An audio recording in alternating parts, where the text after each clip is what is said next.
मैं आपको बता रहा हूँ, आपने ये ज़िंदगी जो आपने पाई है, जो आपने महसूस किया है, जो आपने अपने जीवन में एक्सेप्ट किया है, जो आपने खुद अनुभव किया है, जो आपने छुआ है, जिस ज़िंदगी को आपने अपनी आंखों से देखा और अपने चरित्र के द्वारा दूसरों को दिखाया, जिस ज़िंदगी को आपने अपनी जुबान से बोल कर देखा है, आपकी जुबान, आपके चाल चलन, आपके हर चीज़ों से प्रकट होती है, आपने ये ज़िंदगी कभी भी नहीं सोचा रहा होगा। हालेलुया। सो क्यों आज मैं इन बातों को आपके सामने बोल रहा हूं? मालूम क्यों? क्योंकि हम में से कुछ लोग इस जिंदगी को छोड़कर फिर से उस पुरानी जिंदगी में वापस जा रहे हैं जो उन्होंने त्यागी और एक अच्छी जिंदगी को प्राप्त किया। उनकी संख्या कुछ लोगों में है, बहुत ज्यादा लोग नहीं है जो मसीह से पीछे जा रहे हैं, परंतु कुछ जवान लोग हैं। यदि उनको आज, हमें विश्वास है कि वो आज सुनेंगे तो अपनी जिंदगी में बड़े काम को देखेंगे। क्यों एक मसीही को आज प्रार्थना, वचन, यानी एक मसीह से, यीशु से जुड़े रहना चाहिए? आपको पता होगा, जैसे कि बाइबल कहती है, 2 कुरिन्थियों उसका 5 उसके 17 में लिखा है कि जितने मसीह यीशु में हैं, 2 कुरिन्थियों 5:17 में यदि आप देखें, वहां पर लिखा है, सो यदि कोई मसीह में है, कोई मसीह में है, किसमें है? मसीह में है, वह नई सृष्टि है, पुरानी बातें बीत गई हैं, देखो वे सब नई हो गई हैं। सब बोले आमीन। आप मानते हैं कि नहीं आप एक मसीही हैं? आपने यीशु मसीह को स्वीकार कर लिए, इस कारण से आप एक मसीही हैं और आपका जो जीवन है वो मसीह में है।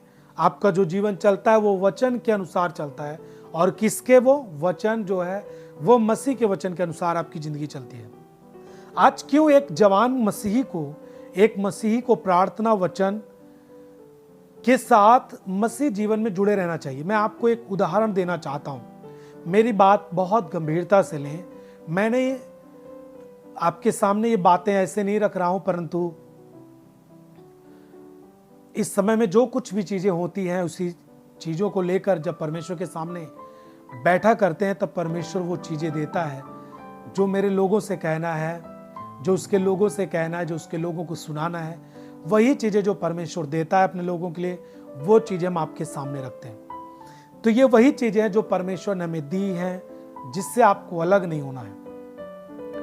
यदि मैं आपको एक उदाहरण दूं कि जैसे एक मछली को यदि पानी से उसे अलग कर दिया जाए, यदि वो पानी से अलग हो जाए तो वो क्या होती है? बताइए आप सब। वो मर जाती है। एक मछली पानी से बाहर रहकर अलग होने पर वो मर जाती है, वो नहीं रह सकती, जीवित नहीं रह सकती। कुछ और उदाहरण मैं आपको दूंगा। आप एक बात बताएं, यदि एक व्यक्ति, आपको पता है कि लोग भोजन करके बल पाते हैं, और आप जब भोजन करते हैं तो आपको कई प्रकार से प्रोटीन, कई प्रकार से आपको ऊर्जा मिलती है, कई चीजें आपको विटामिन मिलती है, जिससे आपका शरीर जो है वो स्वस्थ रहता है। और यदि एक व्यक्ति भोजन करना बंद कर दे, 1 दिन, 2 दिन, 3 दिन, 4 दिन, तो आप बताइए सब कि वो व्यक्ति कमजोर होगा कि नहीं होगा?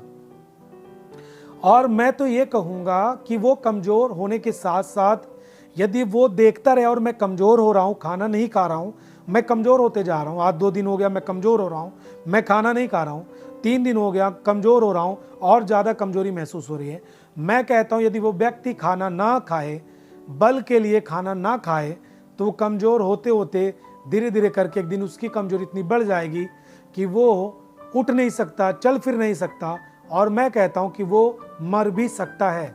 कारण क्या था? कारण यह है कि व्यक्ति भोजन करना बंद कर दिया। देखिए, उदाहरण क्यों होते हैं? उदाहरण कहीं अलग से नहीं लाए जाते हैं।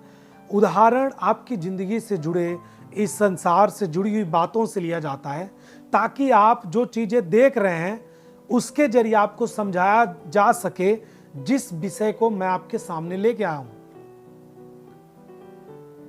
उदाहरण लेने का मेरा मतलब ये नहीं कि आप खाना छोड़ें या फिर खाना खाएं, इससे कोई संबंध नहीं हमारा।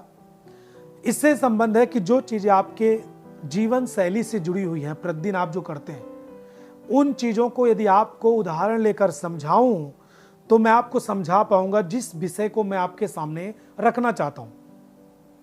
जैसे एक व्यक्ति खाना ना खाए और कमजोर होते होते एक दिन मर जाता है, वो कमजोरी के कारण चारपाई पे चला जाएगा।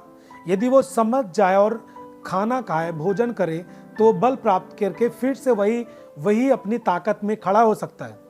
एक जवान, एक पढ़ाई करने वाला लड़का कितना भी पढ़ने वाला हो, यदि वो पढ़ाई धीरे धीरे छोड़े और जहाँ पे कमरा लेकर, रूम लेके पढ़ता रहता है, यदि वो छोड़कर गांव में जाए, क्रिकेट में टाइम व्यतीत करे, खेलने में टाइम व्यतीत करे, पूरा टाइम साल का 6 महीना वो खेलने में और अन्य चीज़ों में व्यतीत करे, जैसे दुनिया के लोग जो पढ़ने लिखने में जो भी थोड़ा भी इंटरेस्ट नहीं रखते, उनकी तरह काम करे, तो मैं कहता हूँ पढ़ने लिखने वाला व्यक्ति भी, लड़का भी बिल्कुल खराब हो जाएगा, उसकी पढ़ाई समाप्त हो जाएगी। सेम इसी प्रकार से जब एक आत्मिक जीवन जो आपने प्राप्त किया है, एक मसीही जीवन जो आपने प्राप्त कर लिया, आपको महसूस हुआ कि मैंने गलती की, अब मैं पवित्रता में जीऊंगा, मैंने गलती की अब तक, अब मैं प्रार्थना के साथ रहूंगा, मुझे नहीं मालूम था जीवित परमेश्वर के बारे में, अब मैं मालूम चल गया मुझे जीवित परमेश्वर के बारे में, अब मैं इस तरह से जीवन जीऊंगा, मैं प्रभु के वचनों को पढ़ूंगा, मैं प्रार्थना करूंगा, मैं चर्च की संगति करूंगा, पवित्रता में रहूंगा, मैं गलत लोगों से अपनी जिंदगी को हटाकर चलूंगा, कहीं भी रहूं मुझे याद रहेगा कि मैं मसीह में हूं, चाहे मैं मार्केट में रहूं तब भी मुझे याद रहेगा कि मैं मसीह में हूं, चाहे मैं अपने कॉलेज इंस्टीट्यूट में रहूं तब भी मुझे मालूम रहेगा कि मैं मसीह में हूं। लेकिन कहीं ना कहीं जैसे एक बलवान व्यक्ति भी भोजन छोड़ने के बाद कमजोर होता है और वो ताकतवर व्यक्ति भी कमजोरी दशा में जा सकता है, एक अच्छा पढ़ने लिखने वाला व्यक्ति भी, लड़का भी, जवान भी पढ़ाई छोड़ करके यदि वो अन्य कामों में बिजी हो जाए तो अपनी बुद्धि को, अपनी समझ को वो खो देगा और अपने जो लक्ष्य को, टारगेट को भूल जाएगा। जैसे एक व्यक्ति साफ सफाई ना करे, प्रतिदिन कपड़े साफ करना, दांत साफ करना, नहाना, यदि वो ना करे तो उसके शरीर से बदबू आएगी और उसका शरीर लोगों को पसंद नहीं आएगा, वो जहां पे बैठेगा लोग वहां से हटना पसंद करेंगे। क्यों? जब आपको शरीर कमजोर ना हो, इसके लिए भोजन लगातार करना पड़ता है आपको। आप अपने पढ़ाई में पीछे ना जाए, आपका कोर्स पीछे ना हो, इसके लिए कंटिन्यू आपको पढ़ना पड़ता है। आपके शरीर गंदे ना हो, इसके लिए आपको रोज नहाना, साफ करना पड़ता है अपने कपड़े और अपने बदन को। उसी प्रकार से यदि आत्मिक जीवन की चिंता ना की जाए, यदि आत्मिक जीवन पर काम ना किया जाए, आप कितने भी अच्छे पास्टर भी बन जाएं, आपका मसीह जीवन, आत्मिक जीवन खत्म हो जाएगा। जैसे मछली एक बिना पानी के मर जाती है, वैसे एक मसीही बिना प्रार्थना और बिना वचन और बिना संगति के खत्म हो जाता है। मैं नहीं कहता कि आप वचन छोड़ देंगे, प्रार्थना करना छोड़ देंगे, संगति छोड़ देंगे तो मर जाएंगे, धरती छूट जाएंगे।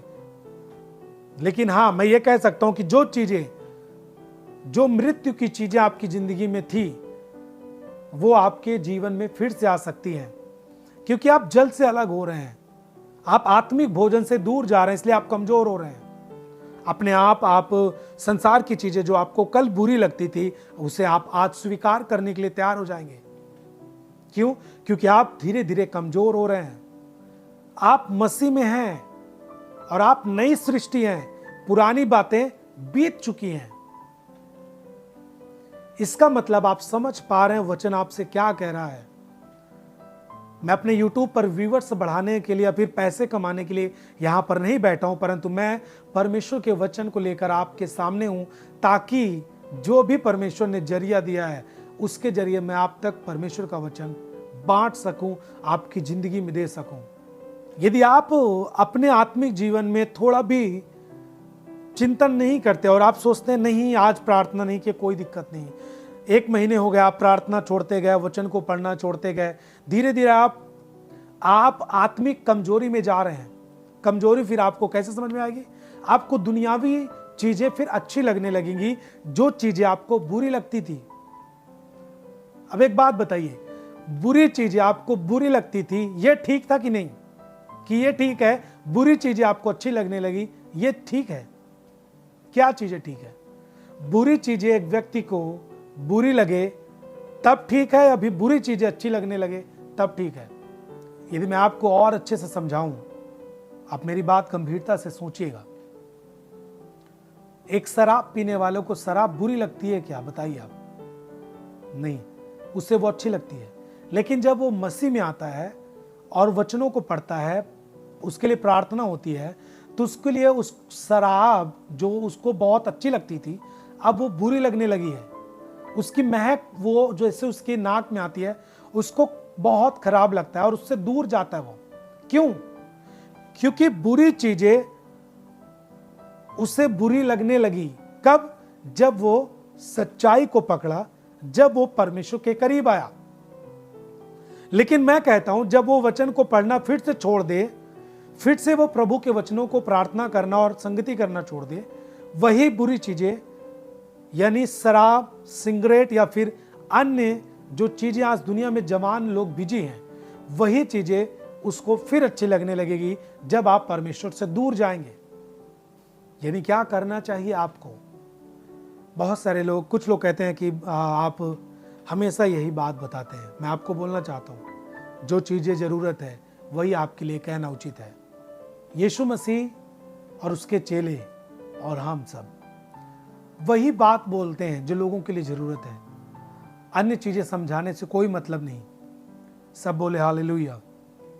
आपको कमजोरी का मतलब, आत्मिक कमजोरी आपको समझ में आ रही? मैं जो आपको बोल रहा हूं, आत्मिक कमजोरी का मतलब ये है कि जो चीजें आपने छोड़ दिया था, वो फिल्मी गाने, वो भोजपुरी गाने, वो गलत लड़कों के साथ ठट्ठा करना, ये सब चीजें आपको बुरी लगती थी और आप दूर थे।